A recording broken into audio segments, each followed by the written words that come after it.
ශ්‍රී Lanka cricket වලට මොකක්ද වුනේ? ඇත්තටම 2015 පස්සේ වගේ අපිට මොකක්ද වුනේ?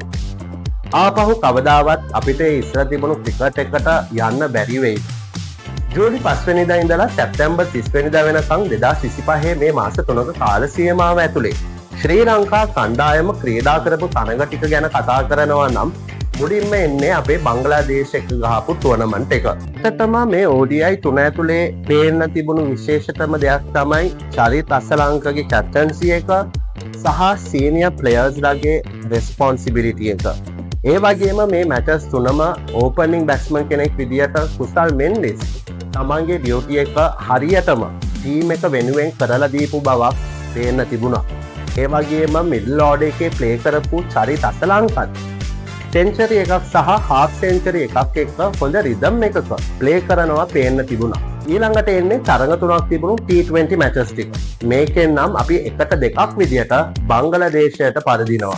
ඇත්තටම මේක ඒෂියා කප් එකට කලින් ලැබුණු වෝර්නිං සයින් එකක් විදියට හඳුන්වන්නත් පුළුවන්. ඊළඟට තිබුණේ Zimbabwe tour එක. මේක නම් ODI එක 2-0ක් සහ T20 එක 2-1ක් විදියට මුළු සීරීස් එකම දිනන්න අපිට පුළුවන් වුණා.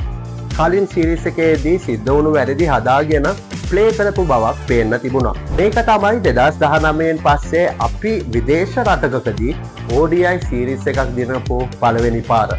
ඒකෙන් ටීම් එකට හොඳ විනිං කොන්ෆිඩන්ස් එකක් ලැබුණත් ඒෂියා කප් එකට යද්දී ඒ කොන්ෆිඩන්ස් එකට මොකද වුනේ කියන එක තමයි අපිට පේන්න තිබුණු ලොකුම ගැටලුව. එක මැච් එකකදී එක ප්ලේයර් කෙනෙක් විතරක් වැඩ පෙන්නවා කියලා ඇත්තටම ටීම් එකක් දිනවන්න අමාරුයි. මොකද ක්‍රිකට් කියන්නේ ටීම් ගේම් එකක්.